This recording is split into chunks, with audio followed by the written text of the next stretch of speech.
Hello guys, Shivani's किचनमध्ये आज आपण मसाला पापलेटची रेसिपी बघणार आहोत। तुम्ही बघू शकता दिसायला किती छान दिसतोय पापलेट आणि खूप क्रिस्पी आणि खूप छान झाला होता। मी ऑलरेडी माझ्या यूट्यूब चॅनलवर एक भरलेली पापलेटची व्हिडिओ शेअर केली होती आणि माझं यूट्यूबचं चॅनल आता नवीन आहे। मी 2 महिने झाले खोललाय हा चॅनल। तर माझे आत्तापर्यंतच्या यूट्यूबच्या चॅनलवरचे व्हिडिओ आहेत ना, त्यामधनं तो एकच व्हिडिओ असा आहे भरलेल्या पापलेटचा जो खूप लोकांनी बघितला आहे, म्हणून मी ही पण रेसिपी तुमच्यावर शेअर केली। चल तर मग रेसिपी बघूया। मी इथं मोठा साईजचा पापलेट घेतला होता, त्याला मस्तपैकी कट लावून घेतला।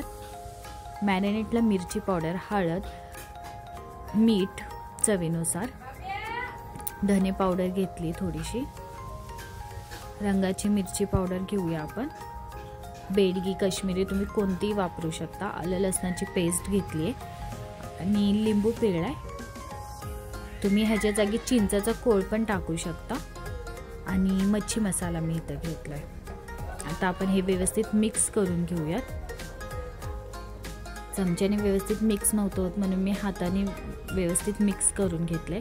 तुम्हाला जर मसाला खूप ड्राय वाटला तर तुम्ही थोडंसं तेल किंवा थोडंसं एकदम पाणी टाकू शकता, म्हणजे तो मसाला ओलसर होईल। तसं लिंबाच्या रसामुळे तो ओलसर होतो। मस्तपैकी आता आपण माशाला मसाला लावून घेऊयात। माशाला आपण कट केलंय, त्यात सुद्धा तो मसाला जायला पाहिजे। आता मासा क्रिस्पी होण्यासाठी मी एका प्लेटमध्ये रवा घेते,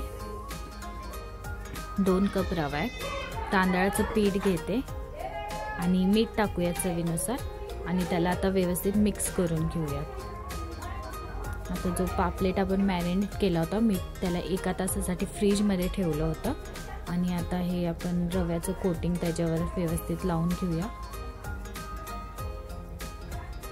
दोन्ही साईडने एकदम व्यवस्थित आपल्याला लावून घ्यायचंय रवा।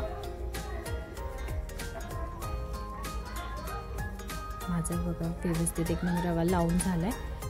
तेल गरम करायला ठेवलं होतं पॅनमध्ये आणि तो मासा त्यामध्ये टाकलाय।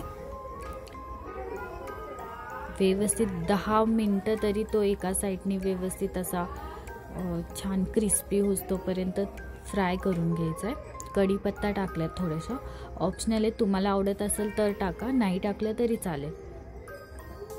आता पलटी करूया आपण।